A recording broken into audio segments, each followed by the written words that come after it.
قال الله تعالى في القرآن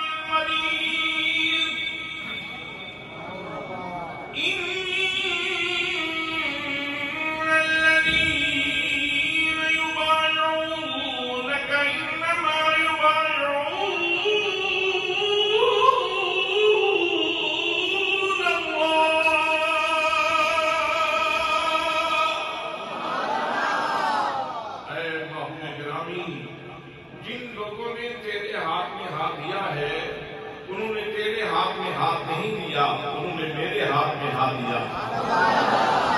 جس سے مل گیا ڈمری والے کا دامن، اسے تو جہاں کا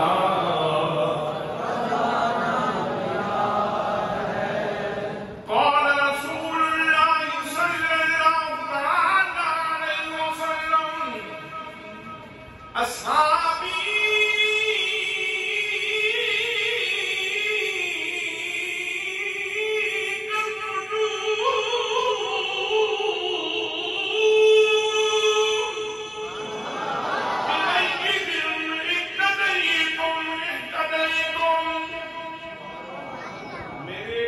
صحابہ ستاروں کی مانند ہیں، تم جس کی بھی پیروی کرو گے منزل مقصود پہ پہنچ جاؤ گے۔ جسے مل گیا کمری والے کا دامن، اسے دو جہاں کا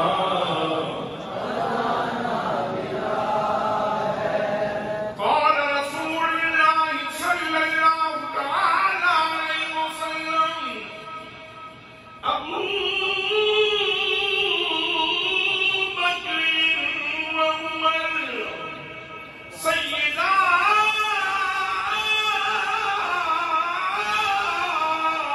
قبول اہل جنہ، میرے ابو بکر و عمر ادھیڑ عمر جنتیوں کے سردار ہیں۔ جس سے مل گیا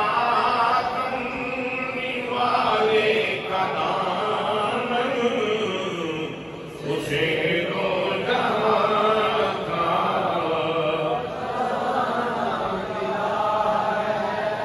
بھلا والی جنتی کو وہ کیا کرے گا،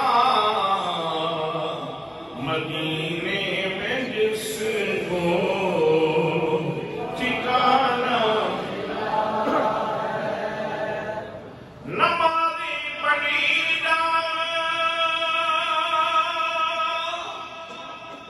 اذانے دیے جا، شب و روز سجدوں پہ سجدے کیے جا، نمازیں اسی کی اذانیں اسی پنجتن کا گھرانہ ملا ہے، نمازیں اسی کی اذانیں اسی کی، جسے پنجتن کا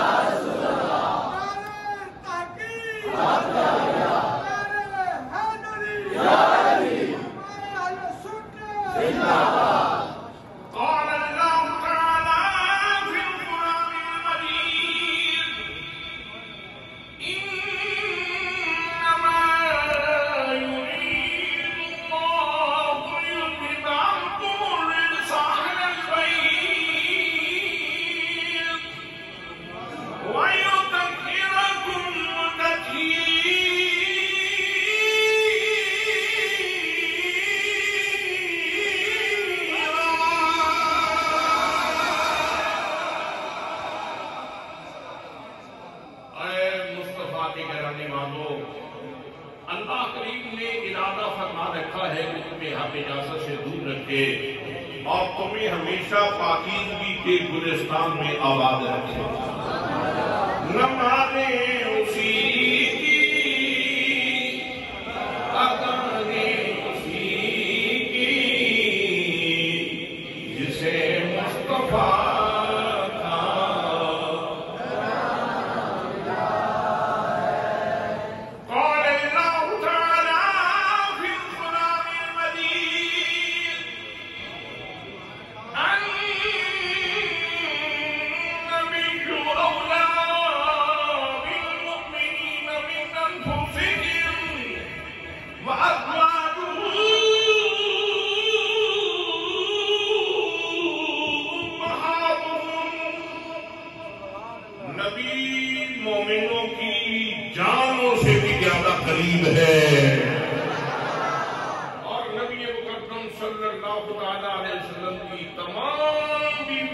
مومنوں کی مائیں ہیں، نمازیں اسی کی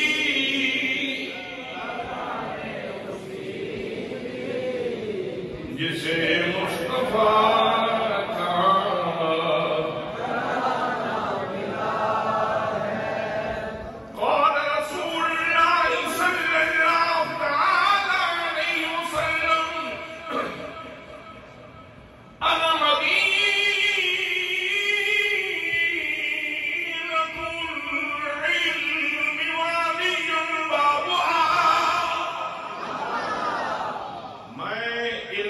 شہر ہوں اور علی اس کا دروازہ ہے،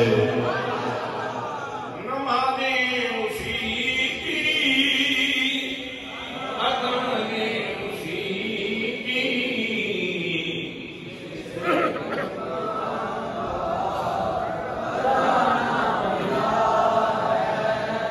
قال رسول اللہ صلی اللہ علیہ وسلم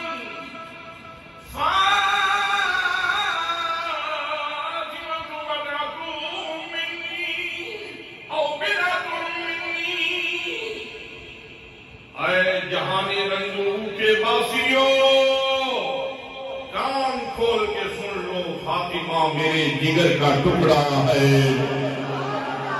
نمازیں اسی کی، اذانیں اسی کی، جسے پنجتن کا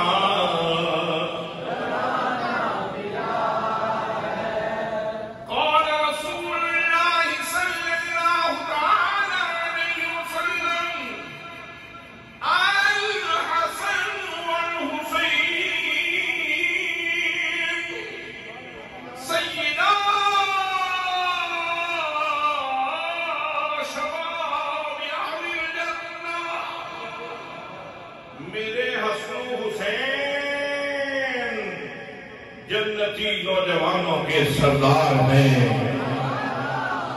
نمازیں اسی کی،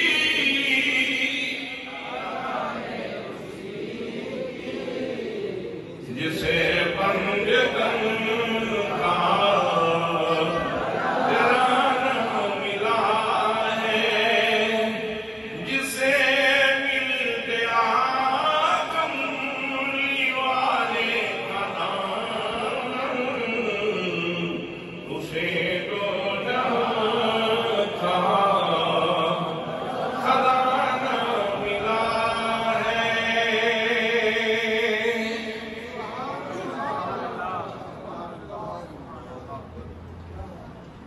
بہت زیادہ تعظیم و تقدیر کے لائق میرے پیارے نبی صلی اللہ علیہ وآلہ وسلم کے پیارے غلاموں، ماہ رمضان کا آخری عشرہ ہے اور اللہ کے فضل سے جمعے کا دن ہے اور اللہ کا گھر ہے۔ کتنی برکتیں اور کتنی سعادتیں اللہ کریم نے ہمیں عطا فرما رکھی ہیں، اور اس وقت میرے سامنے وہ لوگ تشریف فرما ہیں جن کی آنکھوں کی پتلیوں میں ایک طلب ہے، ایک کام ہے، ایک تڑپ ہے کہ ہم اپنے رب کی چوکھٹ پہ دہلیز محبت پہ آ کے دہلیز کرم پہ اس لیے بیٹھے ہیں کہ ہمیں نواز دیا جائے، ہمیں نواز دیا جائے۔ اعتکاف کا معنی یہ ہوتا ہے کہ آ کے چوکڑی مار کے بیٹھ جانا دہلیز پہ، یا دوزانو ہو کے دہلیز پہ بیٹھ جانا، سائر آئے، منگتا آئے اور آ کے بادشاہ کے دروازے پہ بیٹھ جائے اور کہے کہ میں تو اتنی دیر تک نہیں جاؤں گا جب تک میری زنبیل میں خیرات نہیں ڈالی جائے، جب تک مجھے نوازا نہیں جائے گا میں تیری چوکھٹ سے نہیں اٹھوں گا، میں تیرے دروازے سے نہیں اٹھوں گا، میں تیرے کرم کا سوالی ہوں، میں تیری عنایت کا سوالی ہوں، میں تیری نگاہ کرم کا سوالی ہوں۔ حضرات محترم، میں دیکھ رہا ہوں کہ میرے سامنے اللہ کے فضل سے نوجوان لوگ تشریف فرما ہیں، اور ان سب کو آج یہی جستجو ہے کہ اللہ کریم ہم سے راضی ہو جائے۔ اور میرے مرشد گرامی نربالیاس ضیاء الامت حضرت جسٹس پیر محمد کرم شاہ حضری رحمت اللہ تعالیٰ علیہ ارشاد فرمایا کرتے تھے کہ بندہ مومن کی زندگی میں جوانی اس طرح ہے جس طرح ماہ رمضان میں لیلۃ القدر ہوتی ہے، یعنی جوانی میں نیک اعمال کرنا یہ ایسے ہے جیسے ماہ رمضان میں لیلۃ القدر کا پیریڈ ہوتا ہے، اس طرح جوانی پوری زندگی میں خاص پیریڈ ہے۔ تو کثرت سے نوجوانوں کا اعتکاف بیٹھنا، اللہ کی تحریر پہ بیٹھنا، یہ بڑا اچھا اشارہ ہے۔ اور میں اس حوالے سے عالمگیر سنی تحریک اور سنت کے فروغ کے لیے کام کرنے والی ہماری نمائندہ تنظیم دعوت اسلامی کی اس خوبصورت کاوش کو دل کی اتھا گہرائیوں سے خراج تحسین اور خراج تقدیر پیش کرتا ہوں، اور اپنے ان دوستوں کو، بھائیوں کو جنہوں نے ان دوستوں کے لیے اعتکاف بیٹھنا آسان کیا، رانا شمشاد صاحب ہیں اور ان کے برادران ہیں جو روزانہ ان کے لیے افطاری کا انتظام کرتے ہیں، بلکہ انہوں نے پورے مہینے کا دسترخوان لگایا ہوا ہے۔ اللہ کریم ہمارے دوستوں کے رزق میں برکت فرمائے۔ حضرات محترم، آخری اشرا اس میں بہت سارے موضوعات اکٹھے ہو جاتے ہیں۔ اس میں حضرت علی المرتضیٰ رضی اللہ تعالی عنہ کی شہادت بھی ہے، اس میں لیلۃ القدر بھی ہے، اور اس میں اعتکاف بھی ہے، اس میں توبہ کا عنوان بھی ہوتا ہے۔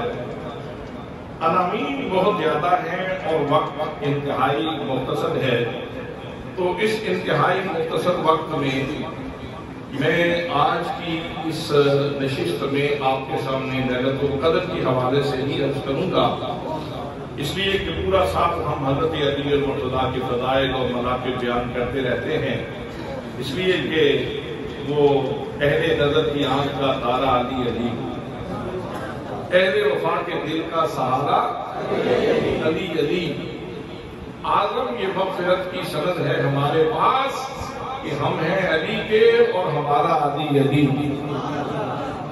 تو یہ پورے سال کا وظیفہ ہے، عرض کرتے رہتے ہیں، لیکن آج بھی میں چاہتا ہوں بالکل اس موضوع کو نہ چھوڑا جائے، بلکہ اس کا کچھ حصہ بیان کر دوں۔ ایک ہلکی سی جھلک آپ کو حضرت شیر خدا کی عظمت کی پیش کر ہی دوں۔ میرے دوستوں، میرے بھائیوں، اس جہان رنگ و بو میں انسانوں کی گنتی کی جائے تو تعداد کتنی ہوگی؟ 100 شمار سے لوگ باہر ہیں، اور اللہ کریم نے انسان کو یہ 5 حواس عطا فرمائے ہیں۔ 5 حواس انسان آنکھوں سے دیکھتا ہے، اس کو قوت باصرہ کہتے ہیں، کانوں سے سنتا ہے، اس کو قوت سامعہ کہتے ہیں، سننے کی صلاحیت، منہ میں کوئی چیز آ جائے تو اس کو چکھتا ہے، اس کو قوت ذائقہ کہتے ہیں، یہ ذائقے کی صلاحیت ہے، ناک کے قریب کر کے یہ چیزوں کو سونگتا ہے، گلاب ہے کہ موتیا ہے، اور کچھ چیزوں کو ٹٹول کے یہ جانتا ہے چاہے رات کا وقت ہو یا دن کا، اور اسے پتہ چل جاتا ہے کہ یہ منبر ہے، یہ کیا چیز ہے، تو چیزیں ٹٹول کے بھی جانی جا سکتی ہیں۔ اور اللہ کریم نے نظام یہ بنایا ہے کہ ان 5 دروازوں سے چیزیں گزر کر شعور کے دروازے میں، شعور کے دروازے سے گزرتی ہوئی، یعنی آنکھوں کے دروازے سے گزرتی ہوئی، نفس کے دروازے سے گزرتی ہوئی، ذائقہ کے دروازے سے گزرتی ہوئی، یہ شعور کے خانے میں جمع ہوتی رہتی ہیں۔ شعور کے خانے میں یہ چیزیں جمع ہوتی رہتی ہیں۔ کبھی آپ نے کوئی چیز ٹٹول کے دیکھی تھی، جب بارے دیگر اس کا نام لیا جائے گا تو فوراً تصور ذہن میں آ جائے گا، اچھا یہ تو وہ ملائم سی چیز ہے۔ کبھی آپ نے پھول سنا ہے، جب پھر ذکر کیا جائے گا تو آپ کے ذہن میں فوراً یہ بات آ جائے گی، اچھا یہ ایسی خوشبو تو گلاب کی ہوتی ہے۔ آپ نے کوئی منظر دیکھا تھا، پھر کسی نے ذکر کر دیا تو فوراً آپ کے ذہن میں آ جائے گا، اچھا یہ تو جگہ میں دیکھ چکا ہوں، وہ فلاں چیز ہے۔ آپ نے کوئی چیز سن رکھی تھی، پھر وہ لہجہ کبھی کانوں میں پڑا تو آپ جان لیں گے اچھا یہ تو وہ بندہ بول رہا، آپ نے کوئی چیز چکھ رکھی تھی، جب آپ دوبارہ اس چیز کو منہ سے لگائیں گے جیسے ہی چیز منہ میں آئے گی تو آپ کو پتہ چل جائے گا کہ یہ چیز تو میں پہلے بھی چکھ چکا ہوں۔ تو ان پانچوں دروازوں سے چیزیں گزرتی ہیں اور گزر کے جا کے خانہ شعور میں جمع ہو جاتی ہیں۔ حضرات محترم، اس میں بہت اہم رول انسانی آنکھ کا ہے۔ انسان کی آنکھوں کی پتلیوں سے بہت سارے مناظر گزرتے ہیں اور پھر وہ خانہ شعور میں جمع ہو جاتے ہیں۔ اللہ کریم نے آنکھوں کی پتلیاں سب کو عطا فرمائی ہیں جو لوگ دیکھ سکتے ہیں سوائے چند نابینا لوگوں کے، اور وہ شاہد کا حکم رکھتی ہیں چیزیں۔ حضرات محترم، جو بھی اس جہان میں آیا ہے اس نے آ کے مختلف مناظر دیکھے ہیں، لیکن اس کائنات میں اس زمین کے سینے پہ ایک آنے والا ایسا بھی آیا تھا جو اللہ کے گھر میں آیا تھا۔ ایک آنے والا ایسا بھی آیا تو خدا کے گھر میں، پیدائش ہوئی تو اللہ کے گھر میں، اور آنکھیں بند ہیں، آنکھیں بند ہیں۔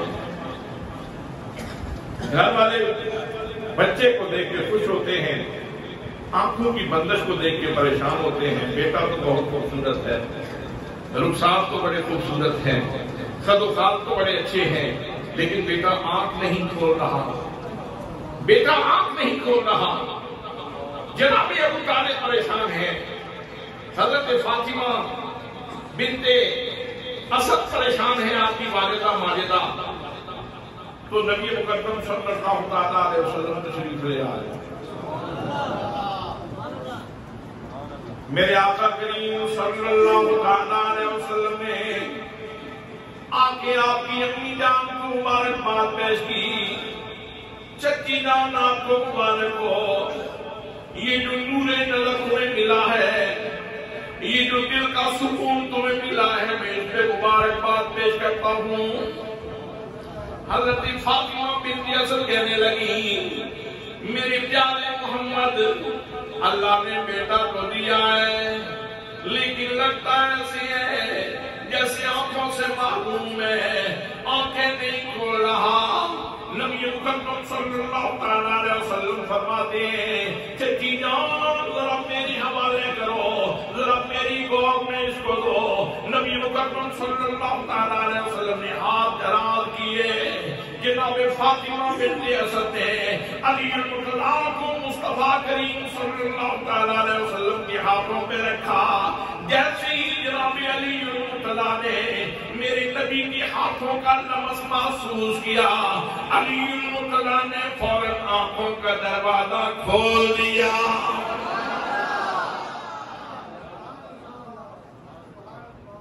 آنکھوں کی پتلیوں سے منظر گزرتے ہیں اور جا کے خانہ شعور میں جمع ہو جاتے ہیں۔ حضرات محترم، کتنی قسمت اللہ کریم نے عطا فرمائی، کتنا شعور اللہ کریم نے علی کو عطا فرمایا، کتنی خوش قسمتی جناب سیدنا علی المطلع کو عطا فرمائی۔ دنیا میں بہت سارے لوگ آتے ہیں، کسی کی آنکھوں کی پتلیوں سے کوئی منظر گزرتا ہے، کسی کی آنکھوں کی پتلیوں سے کوئی منظر گزرتا ہے، کوئی دائی کا چہرہ دیکھتا ہے، کوئی مائی کا، کوئی گھر کی دیوار کو دیکھتا ہے، کوئی ہسپتال کی دیوار کو، لیکن علی المطلع میں تیری آنکھوں کی پتلیوں کے صدقے جاؤں، میں تیری آنکھوں کی پتلیوں کے نثار جاؤں، تیری آنکھوں کی پتلیوں سے جو پہلا منظر گزرا ہے وہ محمد مصطفیٰ کے رخ اقدس کا منظر ہے۔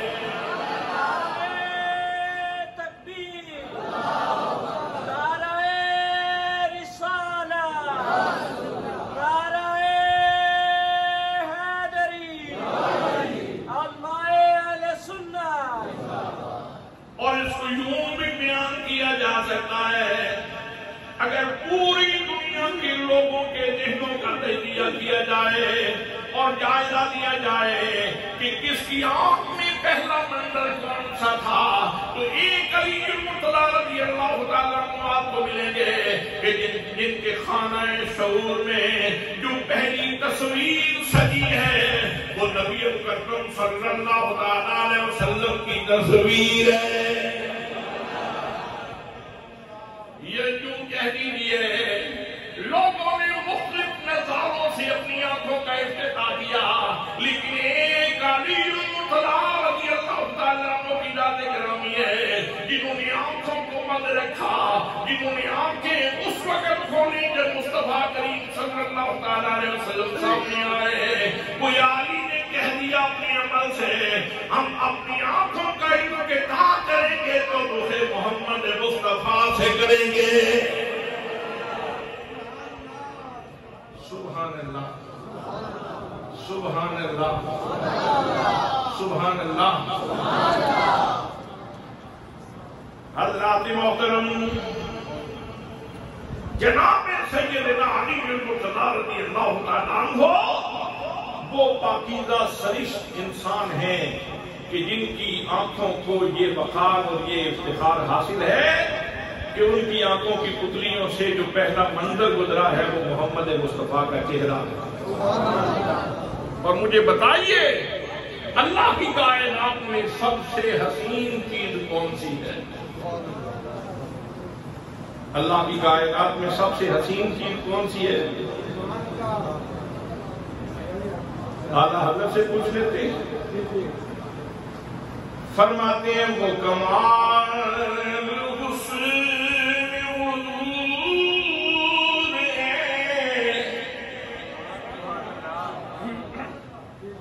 سبحان اللہ نہ کہیں پھر بھی میں پڑھ دیا. وہ کمال حسن وجود ہے کہ گمان نقش جہاں نہیں، یہی طول خال سے دور ہے، یہی شمع ہے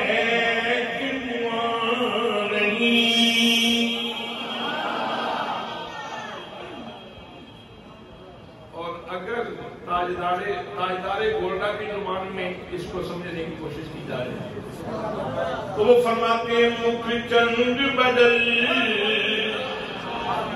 مکھ چند بدل شاشانی متھے چمک دلا دل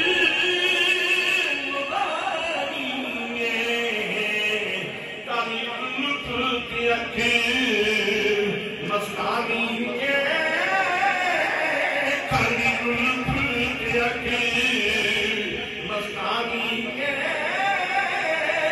مخمور یتیم مد بھریاں.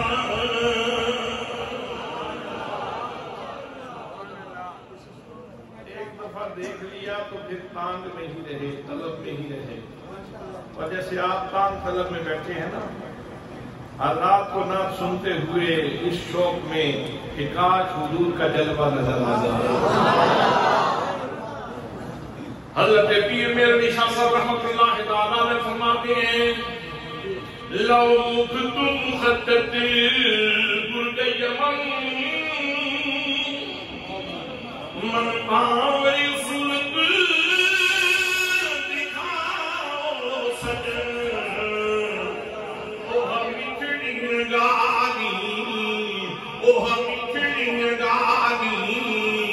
الاؤ سجن جو ہمرا وادی سن کریاں. بڑا لطف آیا، بڑا مزہ آیا اس دفعہ جب میں زیارت حرمین شریفین پہ تھا تو بدر میں جاتے ہوئے اس دفعہ وادی ہمرا میں نے یہی نعت پڑھی اور بڑا لطف آیا. جہاں پہ حضرت پیر میرے شاہ صاحب کو نوازا گیا تھا دیدار سے، اس وادی میں جب پہنچے تو میں یہی اشعار پڑھ رہا تھا لو مکتم مخطط برد یمن من پاوی سلط دکھاؤ سجن او ہمی تیری گانی او ہمی تیری گانی الاؤ سجن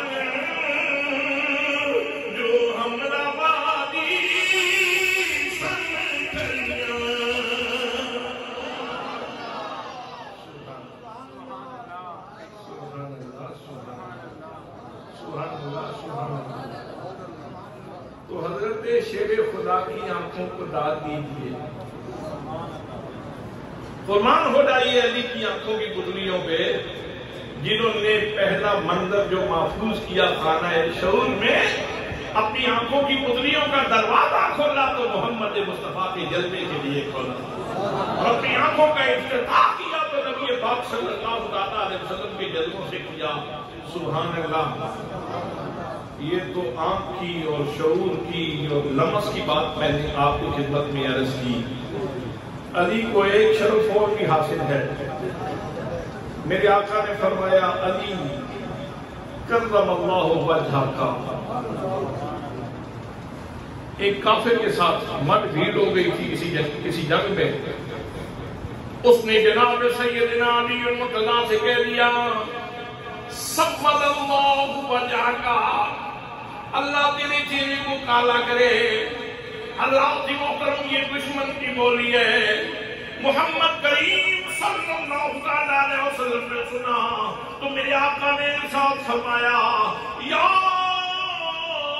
علی کرم اللہ وجہک، او میرے علی اللہ کریم تیرے چہرے کو کرامت عطا فرمائے، اللہ تیرے چہرے کو بزرگی عطا فرمائے۔ حضرات محترم پھر مزید کرم یہ فرما دیا، فرمایا النظر الی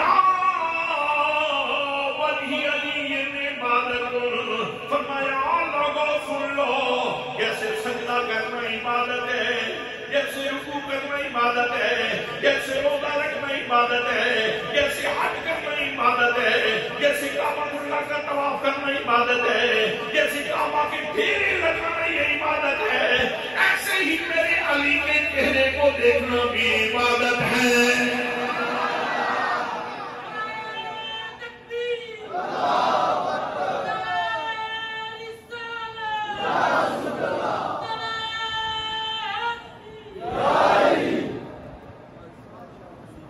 حضرت صدیق اکبر کی کیا خوش لوگ انسان تھے، سبحان اللہ۔ صدیق اکبر رضی اللہ تعالیٰ عنہ، کیا اللہ کریم نے اعلیٰ ذوق بخشا تھا جناب صدیق کو۔ کبھی مصطفیٰ کے چہرے کو ٹکٹکی باندھ کے دیکھتے ہیں، کبھی مرتضیٰ کے چہرے کو ٹکٹکی باندھ کے دیکھتے ہیں۔ صدیق اکبر میں میری آنکھوں کی پتلیوں کو سلام کرتا ہوں، میرے ذوق کو سلام کرتا ہوں۔ جناب سیدنا صدیق اکبر رضی اللہ تعالیٰ عنہ، جناب شیر خدا رضی اللہ تعالیٰ عنہ کے چہرے کے اوپر ٹکٹکی باندھ کے دیکھ رہی ہیں۔ مولا مرتضیٰ نے فرمایا صدیق مجھے اس طرح کیوں دیکھ رہے ہو، کتنی دیر سے تم نے اپنی آنکھوں کی پتلیاں میرے چہرے کے اوپر جما رکھی ہیں۔ جناب سیدنا صدیق اکبر رضی اللہ تعالیٰ عنہ نے ارشاد فرمایا علی المرتضیٰ، میں نے نبی اکرم صلی اللہ علیہ وسلم سے سنا تھا، میرے آقا نے ارشاد فرمایا النظر الی وجہ علی عبادت، علی کے چہرے کو دیکھنا عبادت ہے۔ علی چہرہ تمہارا دیکھ رہا ہوں، عبادت خدا کی کر رہا ہوں۔ سبحان اللہ۔ ایک بات اور سن لیں، عجیب شخصیت ہے، اللہ کی نشانیوں میں سے ایک نشانی ہے حضرت علی المرتضیٰ۔ میرے آقا نے فرمایا علی دنیا میں دو شخص بڑے بد نصیب ہیں، ایک وہ جس نے حضرت صالح علیہ السلام کی اونٹنی کی اونچے کاٹی تھی، اور دوسرا وہ بندہ جو تجھے شہید کرے، وہ بدبخت ترین انسان ہے۔ اب صالح علیہ السلام کی اونٹنی میں اور حضرت علی المرتضیٰ میں وجہ مشترک کیا ہے؟ حضرات محترم یاد رکھو، صالح علیہ السلام کی اونٹنی بھی اللہ کی نشانی ہے، علی کا وجود بھی اللہ کی نشانی ہے۔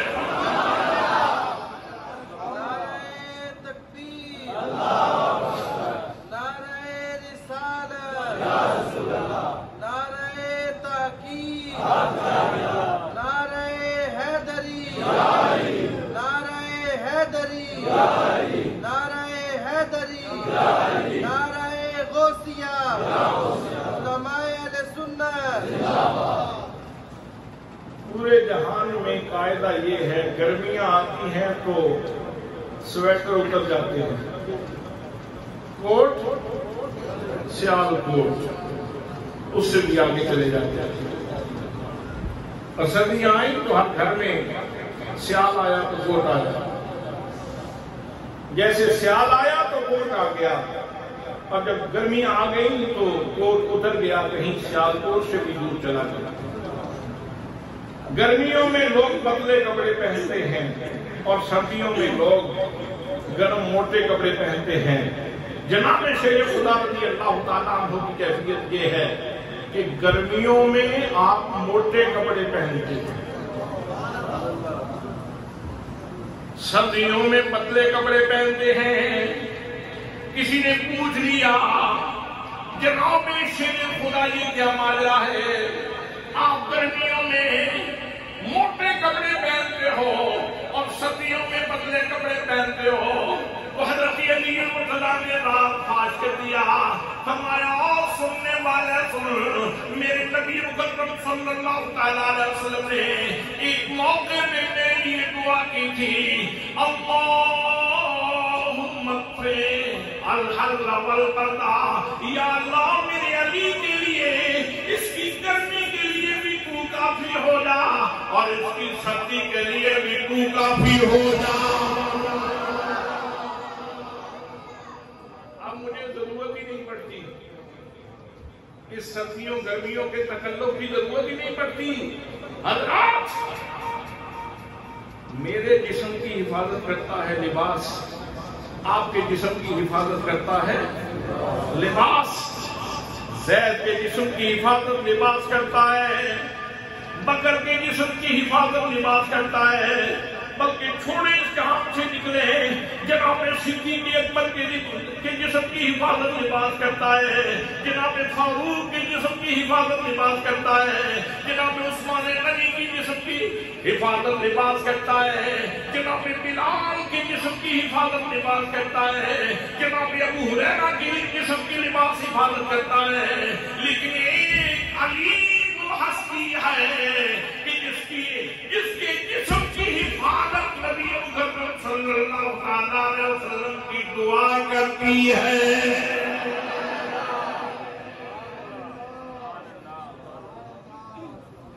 میرے آقا کے لفظ حساب بن جاتے ہیں، دعا حساب بن جاتی ہے، نہ سردی لگنے دیتی ہے نہ گرمی لگنے دیتی ہے۔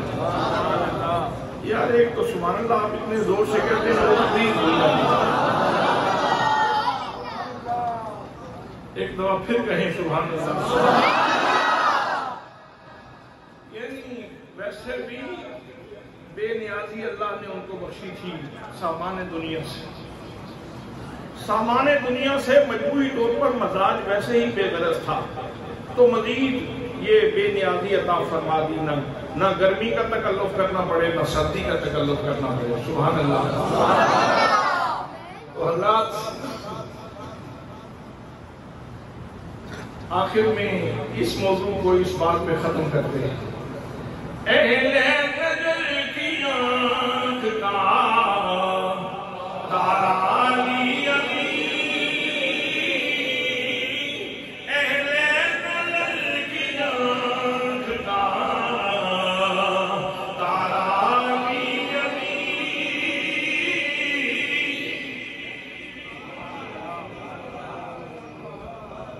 نہیں آپ توجہ ہی نہیں کر رہے، آپ سمجھ ہی نہیں رہے میں کیا کہہ رہا ہوں۔ بھائی نابینے کی بات نہیں کر رہا، اہل نظر کی بات کر رہا ہوں۔ نابینا کیا جانے، سنن بکمن امیت کیا جانے کہ علی کی شان کیا ہے۔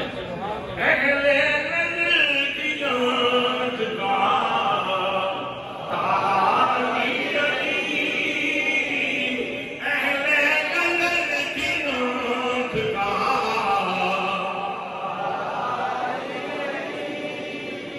اہل وفا کے دل کا سہارا علی علی۔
صفحہ یہ ہے شہر رمضان الذی انزل فیہ القرآن، خوش نصیبو یہ ماہ رمضان وہ مہینہ ہے کہ جس میں اللہ کریم نے قرآن مقدس کو نازل کیا، اس میں قرآن مقدس کو نازل کیا گیا ہے۔ اور دوسرے مقام پہ ارشاد ہوتا ہے فرمایا اِنَّا أَنزَلْنَاهُ فِي لَيْلَةِ الْقَدْرِ، فرمایا خدا بندے قدوس کے بندو، ایمان والو، یہ جو قرآن مقدس ہے ہم نے اس کو لیلۃ القدر میں اتارا ہے۔ لیلۃ القدر، پھر آگے خود ہی استفہام فرمایا، ویسے زور تو اس میں پہلے ہی موجود تھا، حرف اِنَّا تاکید کے لیے، پھر جمع کی ضمیر وحدہ لا شریک جمع کی ضمیر استعمال فرما رہا۔ اِنَّا انزلناہ، ہم نے نازل کیا ہے، ہم نے نازل کیا ہے۔ جس نے اسے دیکھنا ہے، جس پہ نازل ہوتا ہے اس کو دیکھنا ہے۔ ان دونوں چیزوں کو دیکھنے سے پہلے ذرا مجھے تو دیکھ لوں، میری قدرت کی نشانیاں انفس و آفاق میں پھیلی ہوئی ہیں، ذرا اوپر نظر کرو گے تو میری نشانیاں آسمان کے اوپر موجود ہیں، نیچے نظر کرو گے تو میری نشانیاں زمین کے اوپر موجود ہیں، اگر دائیں بائیں دیکھو گے تو میری قدرت کی نشانیاں موجود ہیں جو میرے وجود کا اعلان کر رہی ہیں، میری عظمت کا اعلان کر رہی ہیں۔ ہم نے نازل کیا اور لیلۃ القدر میں نازل کیا۔ اِنَّا أَنزَلْنَاهُ فِي لَيْلَةِ الْقَدْرِ، پھر استفہام سوال کیا، فرمایا وَمَا أَدْرَاكَ مَا لَيْلَةُ الْقَدْرِ، بظاہر خطاب محمد مصطفیٰ کو ہے اور آپ کے واسطے سے آپ کی امت کو ہے۔ اور سننے والوں تمہیں کیا معلوم کہ لیلۃ القدر کیا ہے؟ لیلۃ القدر خیر من الف شہر، فرمایا لوگوں یہ ایک رات ہے، اس کے گھنٹے تو ایک رات میں گزرتے ہیں، اس کے منٹ تو ایک رات میں گزرتے ہیں، اس کے سیکنڈ کو ایک رات میں گزریں گے، لیکن کوئی بندہ جو اس رات کو کھڑا ہو کے عبادت کرے گا، اس کو سب بیداری میں گزار دے گا، ہم اس کو 1000 مہینے سے زیادہ کا ثواب عطا فرمائیں گے۔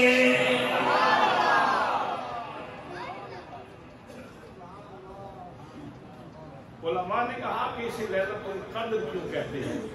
قدر کا معنی ہے تقدیر اور قسمت کے مفہوم میں کہ یہ تقدیر ساز رات ہے، قسمت بنانے والی رات ہے،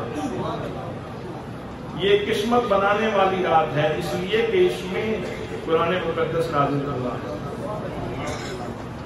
بھئی جس میں قرآن نازل ہوا، جو کان خلق ہوا القرآن، نبی پاک صلی اللہ علیہ وسلم کے اخلاق عالیہ ہیں۔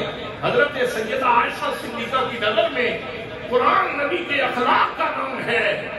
تو جس رات کو یہ اترا وہ رات تقدیر ساز ہے، قسمت بنانے والی ہے۔ تو جس رات کو اصل الاصول تشریف لائے، میرے حضور تشریف لائے، وہ رات بھی قسمت کو بنانے والی ہے، اور اسی رات نے ہمارا ہاتھ جگایا ہے، ہماری قسمت بنائی ہے۔ حضرات محترم، یہ تقدیر ساز رات ہے جس کی تلاش میں آپ لوگ اللہ کے گھر میں بیٹھے ہیں۔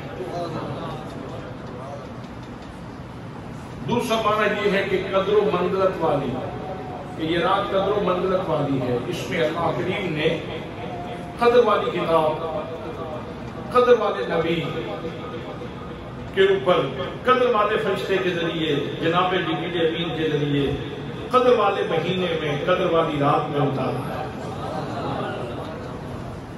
تو جو بھی اس رات کو جانتا ہے وہ قدر و منزلت والا ہو جاتا ہے، وہ قدر و منزلت والا ہو جاتا ہے۔ حضرات، نبی مکرم صلی اللہ تعالیٰ علیہ وسلم کے ارشاد گرامی ہے من قام لیلۃ القدر ایمانا و احتسابا غفر له ما تقدم من ذنبہ، جو لیلۃ القدر کو ایمان و احتساب کے جذبوں کے ساتھ جس نے قیام کیا اس رات کو، اللہ کریم اسے یوں پاک کر دے گا گناہوں سے جیسے آج ہی پیدا ہوا ہے، جیسے آج ہی پیدا ہوا ہے۔ اور تیسرا قدر کا مفہوم تنگی ہے، یعنی اس رات کو اتنے فرشتے نازل ہوتے ہیں، اتنے فرشتے نازل ہوتے ہیں کہ زمین تنگ پڑ جاتی ہے، اتنے فرشتے نازل ہوتے ہیں۔ اور آتے کیوں ہیں؟ نبی مکرم صلی اللہ تعالیٰ علیہ وسلم نے ارشاد فرمایا اس رات کو جناب جبریل امین نازل ہوتے ہیں، قرآن بھی یہی کہہ رہا ہے۔ فرمایا لیلۃ القدر خیر من الف شہر تنزل الملائکۃ والروح فیہا بإذن ربہم۔ فرمایا او قدر والو، اس رات کو جناب جبریل امین نازل ہوتے ہیں اور دیگر فرشتے نازل ہوتے ہیں اور اللہ کے اذن سے نازل ہوتے ہیں۔ من کل امر، ہر معاملے کے لیے نازل ہوتے ہیں۔ اور آقا کریم فرماتے ہیں کہ جبریل امین آتے ہیں تو جو بندہ اللہ کو یاد کر رہا ہو اس کے لیے دعائے مغفرت کرتے ہیں اللہ کے ساتھ۔ اور ایک حدیث پاک میں یہ ہے کہ جو بندہ عبادت کر رہا ہو جناب جبریل اس سے مصافحہ بھی فرماتے ہیں۔ حضرت جبریل اسے ملنے کے لیے آتے ہیں، دنیا سوئی ہوئی ہے تو جاگ رہا ہے، اللہ فرماتا ہے جبریل جا میرے غلام بندے سے مصافحہ کر کے آ۔ سلام ہی حتی مطلع الفجر، طلوع فجر تک یہ سلامتی ہی سلامتی والی رات ہے، سلامتی ہی سلامتی والی رات ہے۔ اس وقت بحیثیت امہ، بحیثیت قوم مسلمانوں کو سلامتی کی ضرورت ہے، اور اگر بالخصوص دیکھیں تو پاکستان کو سلامتی کی ضرورت ہے۔ اس لیے جب آپ اعتکاف میں بیٹھے ہیں اللہ کی دہلیز کے اوپر، دروازہ کرم کے اوپر، تو جہاں آپ اپنے لیے دعا کر رہے ہیں، اپنے والدین کے لیے دعا کر رہے ہیں، والدین جہاں اپنے بیٹوں کے لیے دعا کر رہے ہیں، اپنی اولاد کے لیے دعا کر رہے ہیں، میں آپ سب سے گزارش کروں گا کہ پاکستان کی سلامتی کے لیے ضرور دعا کیجیے، پاکستان کی بقا کے لیے ضرور دعا کیجیے، اس لیے کہ بارہ گارڈ کھیلا جا رہا ہے، شطرنج کا کھیل کھیلا جا رہا ہے، صبح کوئی اور منظر ہم دیکھتے ہیں، شام کو ہم کوئی اور منظر دیکھتے ہیں۔ میرا کسی سیاسی پارٹی سے کوئی ذہنی اور قلبی لنک نہیں ہے، میرا اگر تعلق ہے تو مصطفیٰ کریم صلی اللہ تعالیٰ علیہ وسلم کی ذات گرامی سے تعلق ہے۔ میں تو وہاں حرم شریف میں بھی یہی دعا کرتا رہا، میری سب سے بڑی دعا یہ تھی کہ مالک ہمارے فیصلے ناکام ہو چکے ہیں، مہربانی فرما کوئی اپنا پسندیدہ بندہ عطا فرما، ہے کوئی بندہ خاص جو اس ملک کی زمین میں اقتدار کو سنبھالے اور اس کو صحیح جگہ پہ لے جائے۔ تو دوستان محترم، یہ لیلۃ القدر وہ رات ہے کہ جس میں اللہ کریم قسمتیں بناتا ہے، مقدر سنوارتا ہے، اور آپ اتنے لوگ اللہ کی دہلیز پہ بیٹھے ہیں، اعتکاف بیٹھنے والے کو 2 حج اور 2 عمروں کا ثواب ملتا ہے، لیکن ساتھ یاد رکھیں شرائط کا لحاظ ضرور رکھا کریں۔ یہ جو آپ جاتے ہیں واش روم میں اتنی دیر تک مسجد سے نہ نکلیں جتنی دیر تک آگے جگہ خالی نہ ہو، وہاں آپ کا کھڑا ہونا درست نہیں ہوتا، بلا ضرورت نہ نکلا کریں۔ آپ بہت بڑے مشن کے اوپر ہیں، آپ قسمت سنواتے آئے ہیں، اپنی بھی اپنے گھر والوں کی بھی۔ سنت موقدہ کفایہ ہے اعتکاف، یہ سنت موقدہ کفایہ ہے، ایک بندہ بیٹھ جائے پورے محلے کی طرف سے ادا ہو جاتا ہے، یعنی وہ پورے محلے کا محسن ہے۔ تو یا تو کوئی نفلی اعتکاف میں بیٹھے، جب چاہا نکل گیا، جب چاہا چلا گیا، لیکن جو سنت موقدہ کفایہ یا واجب اعتکاف بیٹھا ہوا ہے، کسی نے نظر مانی تھی، تو اس کے لیے بالکل جائز نہیں ہے کہ وہ مسجد کو بلا ضرورت چھوڑے، بغیر حاجت شرعی اور کبھی نکلنا درست نہیں ہے۔ آپ اپنے آپ کو ذرا تھوڑا سا باؤنڈ کریں، اپنے آپ کو ایک دائرے میں رکھیں اور شرائط کے ساتھ جتنی پاکیزگی آپ اس میں اور جتنا آداب کا لحاظ زیادہ رکھیں گے اتنا اللہ کریم آپ کے اوپر کرم زیادہ فرمائے۔ میں اپنے دوستوں کو بالخصوص رانا برادران کو اس موقع پہ ضرور ہدیہ تبریک پیش کروں گا جو اتنے اللہ کے مہمانوں کے لیے سحری افطاری کا انتظام کرتے ہیں، اور دعوت اسلامی کو میں خراج تحسین پیش کرتا ہوں جنہوں نے یہ سلسلہ خوبصورت سلسلہ شروع کیا ہوا ہے۔ اللہ کریم جتنے لوگ جہاں کہیں بھی اللہ کے بندے بیٹھے ہیں، کسی بھی جماعت تنظیم سے یا انفرادی طور پر بیٹھے ہیں، جہاں بھی بیٹھے ہیں، اللہ سب کے حال کی قبول فرمائے، اللہ سب کے حال کی قبول فرمائے۔ لیکن اگر آپ دعا کی قبولیت چاہتے ہیں تو میرے آقا نے فرمایا صحابہ کرام سے پاک زبانوں سے دعا کیا کرو۔ عرض کی یا رسول اللہ، وہ عارضی کا پیکر بھی تھے نا لوگ، انہوں نے کہا یا رسول اللہ کوئی لغزش ہو ہی جاتی ہے تو زبان کیسے پاک رہے؟ فرمایا دوسروں کے لیے دعا کیا، کسی کا گناہ اس کی اپنی ذات کے لیے ہے، دوسروں کے لیے اس کی زبان پاک ہے۔ اس لیے آپ جب دعا کرتے ہیں تو پہلے دوسروں کے لیے دعا کریں۔ اگر آپ چاہتے ہیں کہ آپ کی دعا قبول ہو جائے، جب اس طرح کریں گے تو اللہ پاک آپ کے اوپر مہربانی فرمائے۔ تو انشاءاللہ 27ویں شب کو یہاں حسب معمول ختم قرآن ہوگا اور اس میں محفل بھی ہوگی، ذکر بھی ہوگا، سارے سلسلے ہوں گے۔ تو دعا ہے کہ اللہ کریم ہم سب کی حاضری اپنی بارگاہ میں قبول فرمائے۔ تو عید کا تو پتہ نہیں اگلا